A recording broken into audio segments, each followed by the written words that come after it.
Last turn पर हम लोगों ने कुछ रिएक्शंस देखे थे अल्कोहल की रासायनिक अभिक्रियाओं से संबंधित। उसमें से कुछ अभिक्रियाएं अभी रह गई हैं जो इम्पोर्टेंट भी हैं। जैसे अक्सर करके अल्कोहल को एल्किल हैलाइड में बदलने के लिए एग्जाम में आया करता है। तो हम PCl5 का रिएक्शन हम लोगों ने लास्ट टाइम पे पढ़ा था कि अल्कोहल को हम एल्किल हैलाइड में कैसे बदल सकते हैं। तो एक और इम्पॉर्टेंट रिएक्शन है उसी के पैरेलल में ही कि अल्कोहल को हम एल्किल हैलाइड में बदल सकते हैं with the help of thionyl chloride. यानी कि अगर हम किसी अल्कोहल की अभिक्रिया थायोनिल क्लोराइड SOCl2 से करा दें पिरिडीन की उपस्थिति में तो एल्किल हैलाइड प्राप्त होता है। जैसे मान लीजिए कि अगर हमें मेथिल अल्कोहल बनाना है मेथिल क्लोराइड बनाना है। अगर हमें एग्जाम में आ जाए कि मेथिल क्लोराइड कैसे प्राप्त करेंगे, है ना, तो कौन सा अल्कोहल रिक्वायर्ड होगा। तो यहाँ से आइडिया हो जाना चाहिए कि R की जगह पर हमने क्या रखा है CH3। तो यहाँ पर भी अगर हम R की जगह CH3 रखेंगे तो अल्कोहल कौन सा हो गया, मेथिल अल्कोहल। बहुत ही सिंपल है, मेथिल अल्कोहल। यानी मेथिल अल्कोहल से मेथिल क्लोराइड कैसे प्राप्त करेंगे। तो या तो हम PCl5 से रिएक्शन करा दें, और अगर PCl5 से नहीं कराते हैं तो किससे करा दें, SOCl2 से करा दें इन प्रेजेंस ऑफ pyridine। तो मेथिल क्लोराइड प्राप्त हो जाएगा और साथ में SO2 प्लस HCl। बहुत ही सिंपल है। इसी प्रकार से अगर मान लीजिए हमसे कहा जाए एथिल क्लोराइड की अगर हमें जरूरत पड़ती है तो हम अल्कोहल कौन सा चूज करेंगे। अब तो ये आइडिया हो गया होगा, C2H5OH यानी एथिल अल्कोहल और प्लस SOCl2 कर देंगे और इन प्रेजेंस ऑफ pyridine और प्लस SO2 प्लस HCl बन गया क्या, एथिल क्लोराइड। नाम हमेशा जो है प्रोडक्ट के नीचे ही लिखेंगे, नाम को ऐसा ना हो कि इधर लिख दीजिए, है ना, हमेशा फार्मूले के नीचे उसका नाम होना चाहिए, ठीक है। इस अभिक्रिया को डार्जन अभिक्रिया भी कहते हैं, डार्जन अभिक्रिया। एग्जाम में कभी कभी टिप्पणी लिखने के आता है कि डार्जन अभिक्रिया पर टिप्पणी लिखो, तो हम बता देंगे कि कुछ और नहीं बल्कि क्या है, जब किसी अल्कोहल की अभिक्रिया थायोनिल क्लोराइड के साथ pyridine की उपस्थिति में कराते हैं तो एल्किल हैलाइड प्राप्त होता है। इसी अभिक्रिया को डार्जन अभिक्रिया कहते हैं, ठीक है, नोट कर लें। नेक्स्ट रिएक्शन है reaction of alcohol with copper at 300 degree Celsius. अब होता क्या है, इस रिएक्शन में दो कंडीशंस हैं। पहले तो हम अपने सिलेबस के अकॉर्डिंग पहले बात करते हैं मेथिल अल्कोहल और एथिल अल्कोहल पर, चूंकि हम रिएक्शंस पढ़ रहे हैं तो हम एक चीज़ यहाँ पर ये नोटिस करेंगे कि ROH जो है ये कॉपर की उपस्थिति में 300 डिग्री सेंटीग्रेड पर ये रिएक्शन होना है। कॉपर की उपस्थिति में यह क्रिया कैसी होनी है, 300 डिग्री सेंटीग्रेड पर होनी है, ठीक है।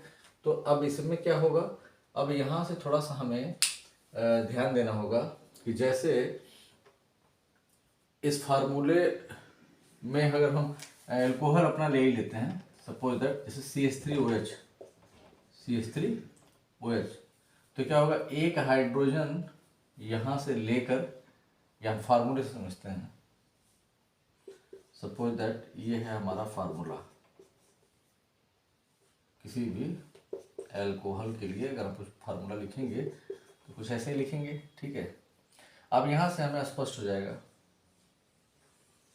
ये हाइड्रोजन निकल जाएगा, यानी किस फॉर्म में, H2 गैस के फॉर्म में निकल गया। बच के गया एक वैलेंसी यहाँ कार्बन पे खाली हुई और एक वैलेंसी ऑक्सीजन की खाली हुई, दोनों मिलकर के यहाँ डबल बॉन्ड बना लेंगे। यानी क्या बन गया, फॉर्मल्डिहाइड। यानी कि यह रिएक्शन देखिए अल्कोहल को एल्डिहाइड में बदलता है, यानी कि मेथिल अल्कोहल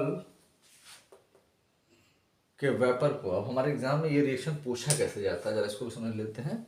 सिंपली ये ऐसे ही नहीं पूछेगा कि क्या होता है जब मेथिल अल्कोहल की अभिक्रिया कॉपर की उपस्थिति में 300 डिग्री सेल्सियस पर कराई जाती है, तो किसके साथ कराई जा रही है, कुछ तो दूसरा तो रिएक्टेंट है नहीं, है ना। तो ये अभिक्रिया है क्या चीज़, इसको पूछा कैसे जाएगा। एक्चुअली में ये कॉपर है और 300 डिग्री सेंटीग्रेड पे गर्म किया गया है, मतलब ये रेड हॉट कॉपर हो गया। अभी कैसा हो गया, यानी कि एग्जाम में रेड हॉट कॉपर भी लिख दिया है तो भी समझ जाएंगे कि रिएक्शन यही वाला पूछा जा रहा है। तो 300 डिग्री सेंटीग्रेड पर जब कॉपर को गर्म किया जाएगा तो ये रेड हॉट कॉपर हो गया। और रेड हॉट कॉपर पर जब मेथिल अल्कोहल के वेपर को पास कराते हैं, यानी ये मेथिल अल्कोहल जो किस फॉर्म में है, ये लिक्विड में नहीं बल्कि क्या है, वेपर के फॉर्म में है। जब इसकी जो भाप है उसको कॉपर पर जब प्रवाहित करेंगे तो क्या होगा, उससे फॉर्मल्डिहाइड प्राप्त हो जाएगा। ठीक है, तो इसी प्रकार से जो दूसरी अभिक्रियाएं हैं, अब दूसरी अभिक्रिया हमारे किसके साथ है, एथिल अल्कोहल के साथ है। तो एथिल अल्कोहल के फार्मूले में केवल इतना ही तो अंतर है, यानी ये वाला काम वहाँ पर भी होगा। तो अगर हम एथिल अल्कोहल से फार्मूला लिखना चाहेंगे जैसे C2H5OH, तो C2H5OH को हम CH3CH2OH भी लिख सकते हैं। और कॉपर के प्रेजेंस में 300 डिग्री सेंटीग्रेड पर जब ये भाप पर प्रवाहित किया जाएगा कॉपर पे, यानी ये चीज़ क्या है, एथिल अल्कोहल। तो एथिल अल्कोहल से क्या बन जाएगा, तो यह जो पार्ट है आप देख रहे हैं, यानी कि ये CH3 तो एज इट इज रह गया, चेंजिंग कहाँ पर होगी, यानी यहाँ पर। तो क्या बन गया, CH3CHO। ठीक है, CH3CHO। अगर हम फार्मूला लिखें तो कैसे लिख सकते हैं, CH3C, ध्यान से देखें यहाँ पर H, और यहाँ पर क्या होगा, डबल बॉन्ड हो। ठीक है, तो CH3CHO यानी क्या बन गया, एसिटल्डिहाइड बन गया। तो प्लस क्या हो गया है, H2 गैस निकल गई है। इस रिएक्शन में हुआ क्या है ओवरऑल, इस रिएक्शन में हमारे प्रोडक्ट फॉर्मेशन के साथ साथ H2 गैस का रिमूवल हो रहा है। तो जब किसी रिएक्शन में H2 गैस निकलती है तो ऐसी अभिक्रियाओं को हम विहाइड्रोजनीकरण कहते हैं, विहाइड्रोजनीकरण, यानी कि डिहाइड्रोजिनेशन। ठीक है, यानी कि अगर आपसे कहा जाए कि विहाइड्रोजनीकरण पर टिप्पणी लिखो, डिहाइड्रोजिनेशन पर टिप्पणी लिखो, तो क्या लिखोगे आप, ये रिएक्शन बता सकते हैं वहां पर, है ना, कि जब मेथिल अल्कोहल या एथिल अल्कोहल की वाष्प को रक्त तत्व कॉपर पर प्रवाहित किया जाता है तो एल्डिहाइड बनता है और साथ में हाइड्रोजन गैस निकलती है। ठीक है, और इस अभिक्रिया को अल्कोहल का विहाइड्रोजनीकरण कहते हैं। क्या कहते हैं, अल्कोहल का विहाइड्रोजनीकरण कहते हैं। तो अगर कोई डिहाइड्रोजिनेशन पूछता है आपसे, एग्जाम्पल देना हो, ये रिएक्शन वहाँ दे सकते हैं। और एग्जाम में अगर टिप्पणी आता है कि अल्कोहल के विहाइड्रोजनीकरण पर टिप्पणी लिखो तो बताएंगे कॉपर के साथ ऐसा होता है। ठीक है, तो ये बात हो गई। यहाँ पर अभी लिमिटेड है मेथिल अल्कोहल और एथिल अल्कोहल के साथ में। इस अभिक्रिया को थोड़ा सा हम और एक्सपेंड करके यहीं पर समझ लेते हैं, बेटर होगा। ठीक है, मेथिल अल्कोहल भी एक प्राइमरी अल्कोहल है, एथिल अल्कोहल भी एक प्राइमरी अल्कोहल है। ठीक है, यानी इसके अलावा आपको क्या लगता है कि अगर हम और भी कोई अल्कोहल ले लें, तो अगर कोई और अल्कोहल हम लेंगे प्राइमरी अल्कोहल, तो उसमें क्या होगा, ये पोर्शन तो हमेशा ऐसे ही रहेगा, और जब भी इससे कोई एल्डिहाइड बनेगा तो अंतर केवल कितना पड़ेगा कि एक CH3 इधर ऐड हो गया और ये CH2 में कन्वर्ट हो गया, ये CH3 और ये CH2 और ये CH2, यानी लास्ट वाला जो यहाँ पे OH लगा हुआ जिस कार्बन से, वही कार्बन केवल CHO में बदलना है, बाकी एज इट इज रह जाएगा। ठीक है, तो ये हो गया डिहाइड्रोजिनेशन किसका, प्राइमरी अल्कोहल का। हमारे एग्जाम में पूछता है कि प्राइमरी अल्कोहल, सेकेंडरी अल्कोहल और टर्शियरी अल्कोहल में विभेद कैसे करेंगे। तो हम बताएंगे जो अल्कोहल हमें मिला है डिफरेंशिएट करने के लिए, हमें आइडेंटिफाइड नहीं है कि वो प्राइमरी है, सेकेंडरी है, टर्शियरी है, लेकिन जब हम रेड हॉट कॉपर पर उसको डालें और एल्डिहाइड बन जाए, कोई भी एल्डिहाइड बने, अगर वो एल्डिहाइड बन जाता है तो निश्चय ही वो जो हमारा अल्कोहल है वो कौन सा रहा होगा, प्राइमरी रहा होगा। ठीक है, तो जरा हम देखते हैं सेकेंडरी और टर्शियरी अगर अल्कोहल हो तो क्या फर्क पड़ता है। ठीक है, अब जैसे सेकेंडरी अल्कोहल की बात करें,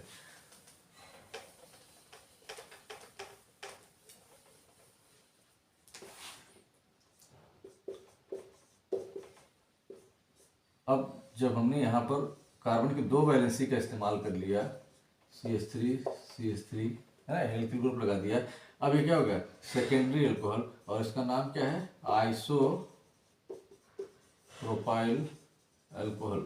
एग्जाम में ये भी पूछा था कि क्या होता है जब आइसोप्रोपिल अल्कोहल की वाष्प को रेड हॉट कॉपर पे प्रवाहित करते हैं। तो रिएक्शन जैसे प्राइमरी अल्कोहल ने दिया था वैसे सेकेंडरी अल्कोहल भी देगा, यानी कि ये हाइड्रोजन और ये हाइड्रोजन मिल करके H2 बन करके निकल जाएंगे।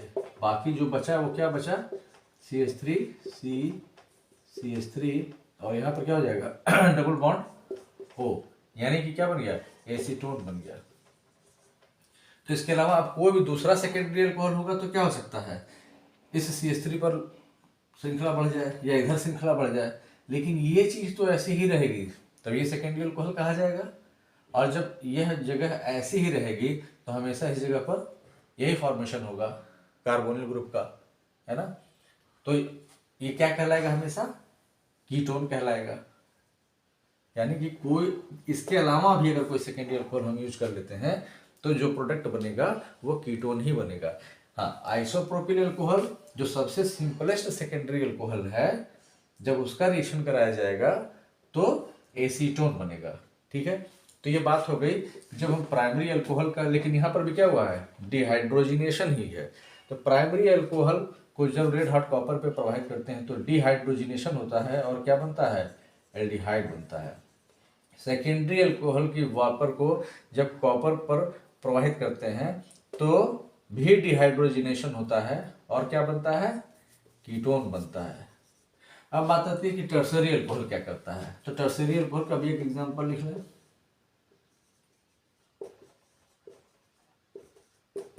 ये है टर्सरी अल्कोहल, ठीक है। तो इसको टर्सरी अल्कोहल है, इसको कहेंगे टर्सरी ब्यूटिल अल्कोहल।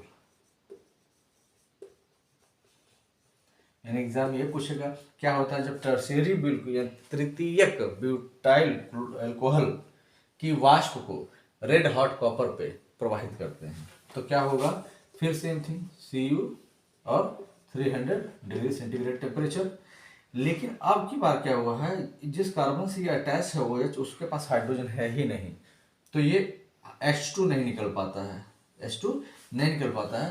तो ये क्या करता है, हाइड्रोजन किसी और जगह से, यानी OH निकल जाएगा यहाँ से और हाइड्रोजन ये अगल बगल के किसी कार्बन से ले लेगा, किसी भी कार्बन से एक हाइड्रोजन ले लेगा।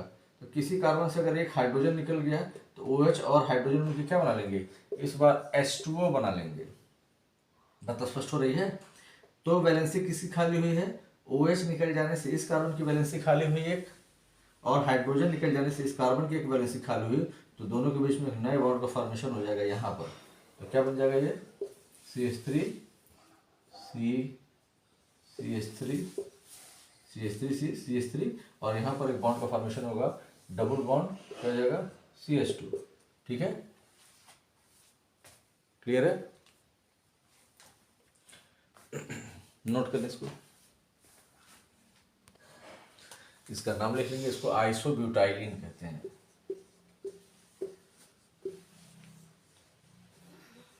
ठीक है,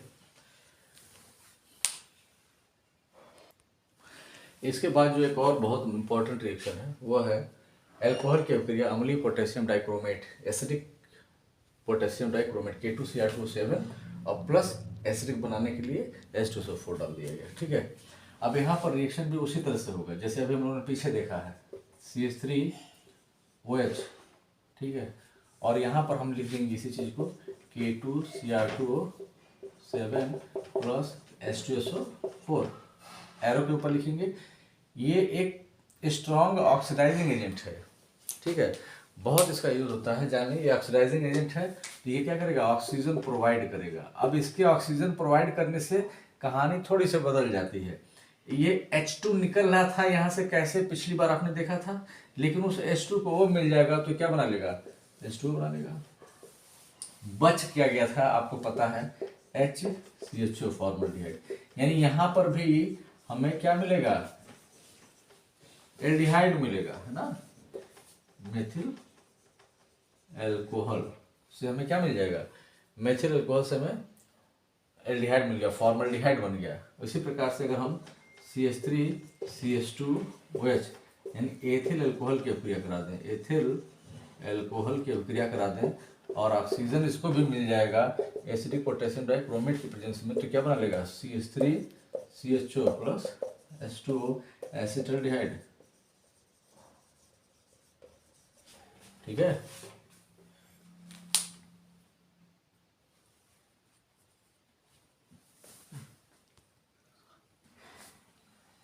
नेक्स्ट रिएक्शन एक और हम देखते हैं, reaction of alcohol with acetaldehyde. ये भी इंपॉर्टेंट रिएक्शन है। एल्कोहल में हम यहाँ चूज करेंगे एथिल एल्कोहल को, ठीक है। एसिटल्डिहाइड का फार्मूला आपको पता है, CH3CHO। This is